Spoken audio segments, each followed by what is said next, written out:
Hello everyone, welcome to our e learning platform e शिक्षा।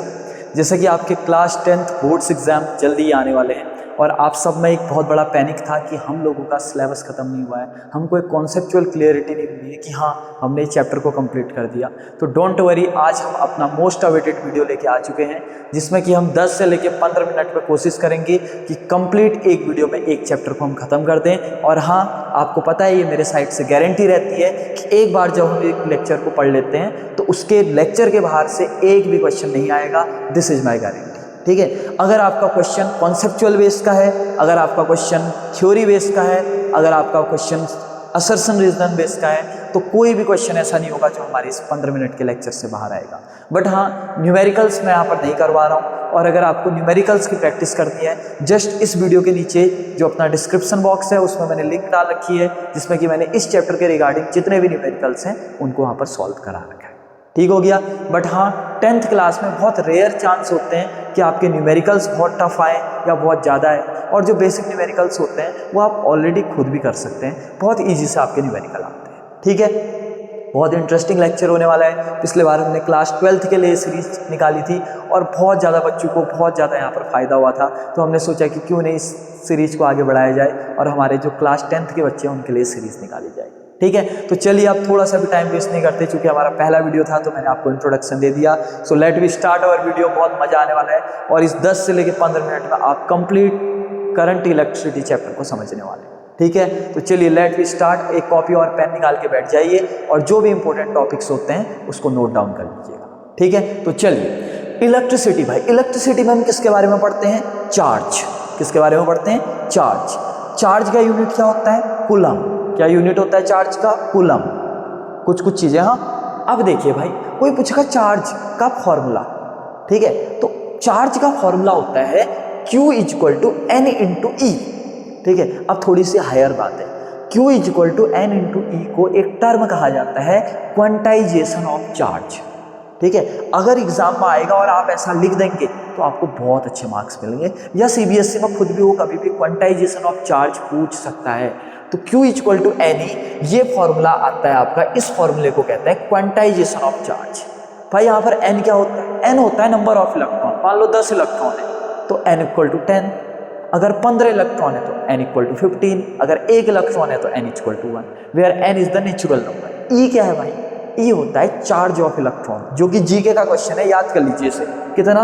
1.6 into 10 की power minus 19 coulomb. क्या unit है? Coulomb. क्यों? क्योंकि भाई चार्ज ऑफ इलेक्ट्रॉन है, चार्ज का यूनिट कूलम होता है। क्या पहला टॉपिक पढ़ लिया? क्वांटाइजेशन ऑफ चार्ज खत्म हो गया। ठीक है, दूसरा टॉपिक है हमारा पोटेंशियल। भाई पोटेंशियल क्या होता है बताइए? What do you understand by potential? Potential होता है work done in moving a positive charge from infinity to a point. यानी कि इन्फिनिटी से किसी भी चार्ज को पकड़ के एक पॉइंट में लाने में जितना भी वर्क डन होगा दैट इज कॉल्ड पोटेंशियल।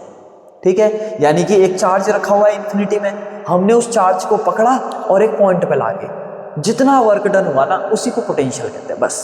ठीक है, तो पोटेंशियल की definition, work done in moving a positive charge from infinity to a point. कोई दिक्कत नहीं। अब याद रखिएगा, पोटेंशियल को वोल्ट में नापा जाता है। किस में नापा जाता है? वोल्ट।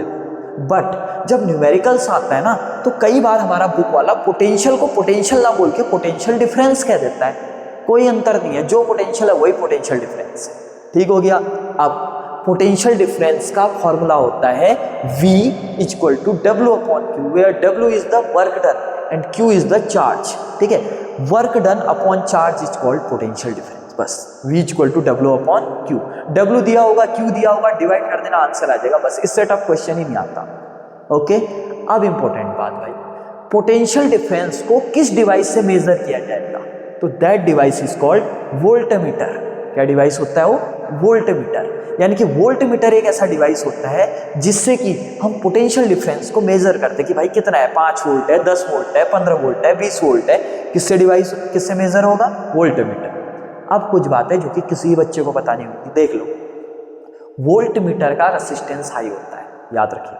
क्या होता है? हाई रेसिस्टेंस होता है। और सबसे इंपॉर्टेंट, इसको सर्किट में पैरेलल में लगाया जाता है। यानी कि volt meter is always connected in parallel across the circuit. याद रखिएगा, इंपॉर्टेंट क्वेश्चन है, आज तक नहीं आया, इस बार आएगा, गारंटी है। ठीक हो गया। चलिए, हाई रेसिस्टेंस है और सर्किट में कैसे लगेगा, ये हमेशा पैरेलल। ओके, यहाँ पर ये वोल्टेज और वोल्ट मीटर, अपना पोटेंशियल, ये सारा टॉपिक यहाँ पर खत्म हो गया। अब आते हैं तीसरा टॉपिक। पहला टॉपिक पढ़ा क्वांटाइजेशन ऑफ चार्ज, दूसरा टॉपिक पढ़ा पोटेंशियल। ठीक हो गया। अब तीसरा टॉपिक पढ़ रहे हैं हम करंट। भाई करंट हम सबका फेवरेट टॉपिक है। करंट को किससे डिनोट किया जाता है भाई, आई से। ठीक है, किससे डिनोट किया जाता है, आई। तो आई का फॉर्मूला होता है चार्ज पर यूनिट टाइम, यानी कि charge flow per unit time. तो I equal to Q upon T. Q हम जानते हैं, क्यू क्या होता है, चार्ज होता है। करंट कैसी क्वांटिटी होती है, scalar quantity, only magnitude, no direction. तो this is a scalar quantity. क्या यूनिट होती है करंट की, एम्पेयर, सबको पता है। और करंट को किससे मेजर किया जाता है पता है, अमीटर। डिवाइस का नाम क्या है, अमीटर। और अमीटर क्या होता है, लो रेसिस्टेंस का होता है, और ये हमेशा सर्किट में किस में लगता है, सीरीज में लगता है। इंपॉर्टेंट है। वोल्टमीटर किस में लगता था, पैरेलल में। रेसिस्टेंस कैसा होता था, हाई। अमीटर कहाँ पे लगता है, सीरीज में। रेसिस्टेंस कैसा होता है, लो। अंतर समझ रहे हो, पक्का एक गारंटीड क्वेश्चन। ठीक है। बाकी हाँ, आपको इसका अगर हैंड रिटन नोट्स चाहिए तो डिस्क्रिप्शन में हमारा लिंक आ रहा है। ठीक हो गया, डिस्क्रिप्शन में हमने व्हाट्सएप चैनल का लिंक दिया है, उसको ज्वाइन कर लीजिए। आपको हैंड रिटन नोट्स वहाँ पर फ्री ऑफ कॉस्ट अवेलेबल करा दिए जाएंगे। ठीक हो गया। चलिए, अब देखिए भाई, करंट की डायरेक्शन कैसी होती है भाई। देखो, करंट की direction opposite to the direction of electron, यानी कि अगर इलेक्ट्रॉन यहाँ को जा रहा है तो करंट यहाँ को जाएगा बस। इलेक्ट्रॉन लेफ्ट को जाएगा, करंट राइट को जाएगा। इलेक्ट्रॉन ऊपर को जाएगा, करंट नीचे को जाएगा। यानी कि जहां कोई इलेक्ट्रॉन जाएगा, करंट उसके अपोजिट जाएगा, बस खत्म हो गया। ठीक हो गया। क्वेश्चन आ सकता है कि इलेक्ट्रॉन दाएं से बाएं जा रहा है, बताओ करंट कहाँ को जा रहा है। ठीक है, तो समझ लेना इलेक्ट्रॉन के अपोजिट होती है करंट की डायरेक्शन। तो यहां तक हमने बेसिकली हर एक टॉपिक पढ़ लिया। इससे आगे थ्योरी के बेस पर कुछ नहीं आ सकता। अब हम इंपॉर्टेंट टॉपिक में जा रहे हैं जिसका नाम है ओम्स लॉ। थोड़ा सा अपने कान खोल लो भाई, अब तगड़ा टॉपिक आने वाला है, बहुत अच्छा टॉपिक आने वाला है। तो ओम्स लॉ में चलते हैं भाई। क्या बोलता है ओम्स लॉ, ठीक है। अपना ओम्स लॉ बोलता है कि V बोले तो पोटेंशियल, अब तो हम पढ़ चुके हैं भाई, V बोले तो पोटेंशियल डायरेक्टली प्रोपोर्शनल होता है I की, यानी कि V directly proportional to I। क्या मतलब इसका, यानी कि अगर पोटेंशियल बढ़ेगा तो करंट भी बढ़ेगा, और पोटेंशियल घटेगा तो करंट भी घटेगा। ये होता है डायरेक्टली प्रोपोर्शनल का मतलब। और जब भी डायरेक्टली प्रोपोर्शनल को हटाते हैं तो एक कांस्टेंट आता है, इस कांस्टेंट का नाम है R। तो फॉर्मूला बन गया ओम्स लॉ का, V equal to I R, where R is called resistance. ठीक है, और रेसिस्टेंस का यूनिट क्या होता है पता है, ओम। वो अपना वाला ओम मत लिख देना यहाँ पर, ठीक है। ये होता है रेसिस्टेंस, ओम, ऐसे रिप्रेजेंटेशन होता है इसका, ओम, OHM, ऐसे ओ। ठीक है। अब यार पेपर आने वाले, इतना तो अपने को पता ही होना चाहिए वैसे भी। ठीक है।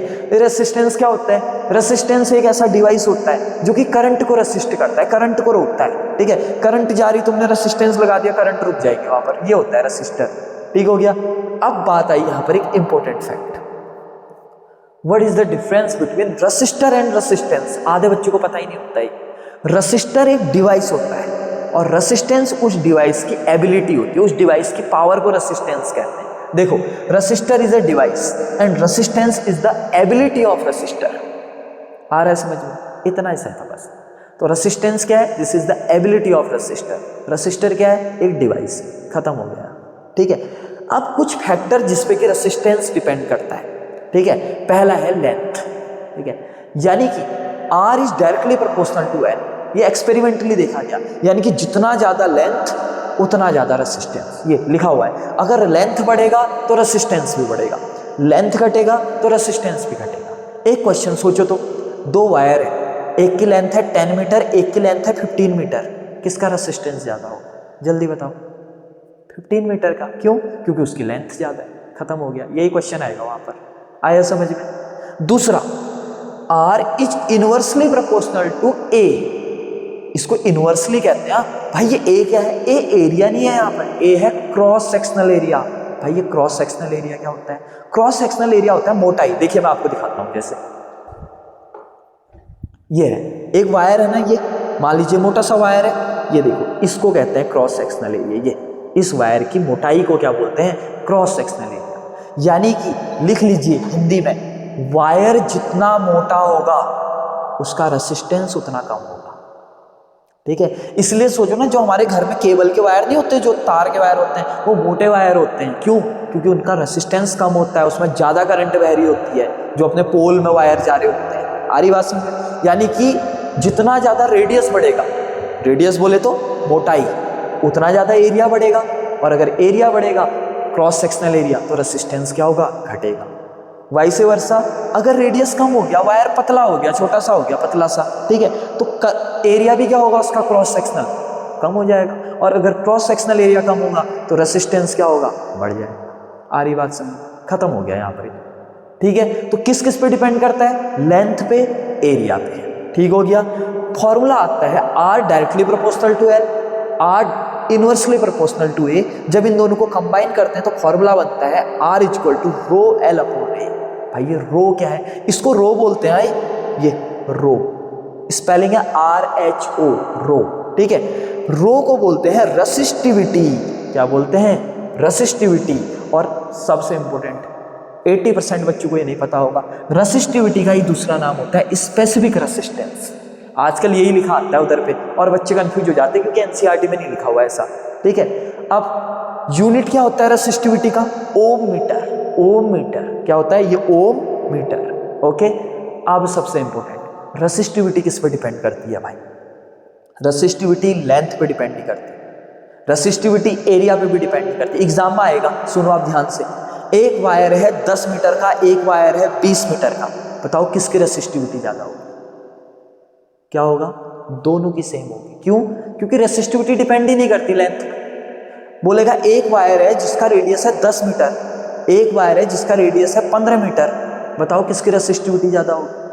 दोनों की सेम होगी भाई, डिपेंड ही नहीं करेगी, बता ही नहीं सकते। क्यों?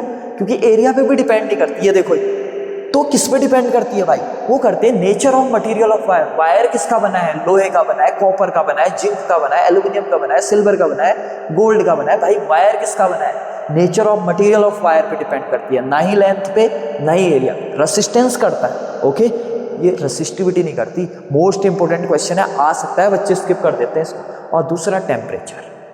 ठीक है, अगर टेम्परेचर चेंज होगा तो रेसिस्टिविटी चेंज होगी। तो रेसिस्टिविटी सिर्फ दो चीज़ों पे डिपेंड करती है, number 1 nature of material of wire, और नंबर 2 आपका क्या हो गया? टेम्परेचर। आया इतना समझ? अब यहाँ पर अब आप इतना रुक गए हैं तो एक तगड़ा क्वेश्चन भाई मेरे साइड से क्वेश्चन आएगा एग्जाम में, why ammeter is connected in series. Screenshot ले लीजिएगा इसका। अमीटर को सीरीज में क्यों लगाया जाता है भाई? ठीक है, ये आएगा क्यों लगाया जाता है। क्यों भाई? Because current in same in series. Series में करंट सेम होती है, याद रखिए, क्योंकि वायर सेम है ना, वही करंट पे। So as it has a low resistance, अभी पढ़ा हमने अमीटर का लो रेसिस्टेंस होता है। So if it connected in parallel it may cause short circuit. याद रखिएगा, वायर में शॉर्ट सर्किट हो सकता है। ठीक है, सिंपल सा डेफिनेशन है, चैट जीपीटी का डेफिनेशन है, बेस्ट डेफिनेशन, इससे बेटर हो ही नहीं सकती है, मैंने बहुत सारे बुक में चेक किया। ठीक है, दूसरा क्वेश्चन, वोल्टामीटर को हमने बोला ना पैरेलल में लगाते हैं सर्किट के, बोलेगा क्यों लगाते हैं भाई? इसका ये तो आया भी हुआ है एक बार, इवन 12th में भी आया हुआ है, तो 10th में तो आ ही सकता है। ठीक है, तो क्या है? Voltage is measured between 2 point of a circuit. हमेशा वोल्टेज 2 पॉइंट के बीच में निकाला जाता है। So voltmeter is connected in parallel. सोचो ना, अगर 2 पॉइंट के बीच में निकालना है तो इसके पैरेलल में लगा दो ना, ये इसके पैरेलल में लगा दो वोल्टामीटर। और दूसरा लॉजिक क्या है? वोल्टामीटर का बहुत हाई रेसिस्टेंस होता है। अगर हम इसको सीरीज में लगा दो, मान लो हमको यहाँ पर करना है, हमने सीरीज में लगा दिया, तो ये पहले ही सारा करंट को रोक देगा। ठीक है, तो क्या लिखा है? If it is connected in series it will reduce the current, and पूरे सर्किट को ये क्या कर देगा? डिस्टर्ब कर देगा, disturb the circuit. Most important question है भाई, एग्जाम में आ सकता है। ठीक हो गया, तो चलिए आप चाहें तो इसका स्क्रीनशॉट ले सकते हैं। मैं इस स्लाइड को अब थोड़ा सा क्या करता हूँ? चेंज करता हूँ। ठीक है, चलिए भाई, अब आता है कॉम्बाइनेशन ऑफ रेसिस्टर। भाई रेसिस्टर को कैसे कंबाइन कर सकते हैं? तो 2 तरीके से हम रेसिस्टर को कंबाइन कर सकते हैं। Number 1 series combination, number 2 parallel combination. भाई सीरीज कॉम्बिनेशन क्या है? आपने जब तीनों को ऐसे लगाया जाए, this is called series combination. अभी बताया मैंने, सीरीज कॉम्बिनेशन में करंट सेम होता है और पोटेंशियल क्या होता है? अलग अलग। यानी कि इसके अक्रॉस अलग पोटेंशियल होगा, इसके अक्रॉस अलग पोटेंशियल होगा, इसके अक्रॉस अलग पोटेंशियल होगा। ठीक हो गया, और नेट फॉर्मूला होता है R equal to R1 plus R2 plus R3। तीनों को सीधे सीधे जोड़ दो। ये आपका होमवर्क है, आपको बनाना है फालतू सा क्वेश्चन। ठीक हो गया, इसके बाद पैरेलल कॉम्बिनेशन में क्या होता है, पैरेलल में वोल्टेज सेम होती है, याद रखिएगा क्या होती है, वोल्टेज सेम होती है और करंट उल्टा डिफरेंट होता है, यानी कि इसका जस्ट अपोजिट होता है। और यहाँ पर मान लीजिए 3 रसिस्टर है, ये पैरेलल में लगे हुए हैं ना, तो फॉर्मूला होगा इसका 1/R = 1/R1 + 1/R2 + 1/R3। ठीक हो गया। अब यहाँ पर एक और बात, अगर 2 ही रसिस्टर हो तो फॉर्मूला क्या होगा बताइए, 1/R = 1/R1 + 1/R2। पहले आप एलसीएम लोगे फिर रेसिप्रोकल करोगे, बट इसका शॉर्ट ट्रिक ये है, ठीक है। तो जब 2 रसिस्टर हो ना तो चुपचाप आप ये फॉर्मूला लगाइए, R1R2/R1 + R2। ठीक है, आपके लिए क्वेश्चन है, होमवर्क है, फालतू सा क्वेश्चन है, ये आपको बनाना है। 3 सर्किट है, क्या होगा, 1/R = 1/2 + 1/3 + 1/5। और कमेंट सेक्शन में मुझे इन दोनों का आंसर बताइएगा, तभी मैं समझूंगा कि आपने यहाँ तक अपना लेक्चर देख रखा है। ठीक हो गया। चलिए, क्या अपने को सीरीज कॉम्बिनेशन और पैरेलल कॉम्बिनेशन आया समझ में। सीरीज कॉम्बिनेशन में करंट सेम रहती है और पोटेंशियल अलग अलग होता है, वोल्टेज अलग अलग होती है, जबकि पैरेलल कॉम्बिनेशन में आपका वोल्टेज सेम रहती है और करंट क्या होता है, अलग अलग। दोनों के फॉर्मूले दे दिए। अब बात आई भाई हमारा नया टॉपिक जिसका नाम है पावर। भाई ये पावर क्या हो, सोचो तो पावर क्या है कि जब भी, ठीक है, बिना पावर के क्या फायदा उस करंट का, ठीक है। तो करंट अपने को पावर ही तो देती है। तो पावर का 3 फॉर्मूले हैं भाई, यहाँ पर कोई सा भी लगाओ। अपनी न्यूमेरिकल वाली वीडियो में मैंने आपको इतने अच्छे तरीके से बता रखा है कि रटना नहीं है इसको कि हम ये लगाएं ये लगाएं, भाई कोई सा भी लगाओ। अगर तुम्हें V और I पता है तो VI लगाओ, अगर I और R पता है तो I2R लगाओ, और V और R पता है तो V2R लगाओ। तीनों एक ही फॉर्मूले हैं, अलग अलग नहीं है। ठीक हो गया। अब आप बोलोगे I कैसे, भाई I भी सिंपल, हमने ओम्स लॉ लगाया। देखो, अगर V के बदले IR रख दूं तो ये वाला फॉर्मूला बन जाएगा, I के बदले V/R रख दूं तो ये वाला फॉर्मूला बन जाएगा। भाई फॉर्मूला भी तो एक ही है, खाली किताब वाले ने कंफ्यूज किया आपको। तो पावर निकालना है तो 3 फॉर्मूले, 3 में से कोई सा भी एक लगा लो, आपका आंसर आ जाएगा। ठीक हो गया। अब इसके बाद अपना अगला टॉपिक बचता है जिसका नाम है हीट। ठीक हो गया। भाई हीट क्या होता है, ठीक है, हीट कब जनरेट होगी, खुद ही सोचो तो। मोबाइल में हीट कब होता है, जब मोबाइल में हम हैवी गेम खेलते हैं, यानी कि मोबाइल में पावर लगती है और ज़्यादा देर तक खेलते हैं, ठीक है, यानी कि टाइम लगता है। तो हीट बराबर पावर इनटू टाइम। बस ये पावर का फॉर्मूला क्या है, VI, तो T से मल्टीप्लाई कर दो VIT। पावर का फॉर्मूला क्या था, I2R, T से मल्टीप्लाई कर दो I2RT। पावर का फॉर्मूला क्या है, V2/R, T से मल्टीप्लाई कर दो V2/RT। क्या आपको आया समझ में, पक्की बात। अब इसके बाद एक लास्ट टॉपिक है हमारा, जो कि है बिजली का बिल निकालना। क्योंकि आप लोग इतना आए हुए हो तो आपका बनता है कि आप एक बिजली का बिल निकाल के जाओ। मैंने एक प्यारा सा क्वेश्चन रखा हुआ है, एक 60 वाट का बल्ब है, ठीक हो गया, 60 वाट का बल्ब है जो कि 4 घंटा पर डे जलता है। एग्जाम में आ सकता है भाई ये बिल निकालने का क्वेश्चन, CBSE में बहुत बार पूछा गया है क्वेश्चन।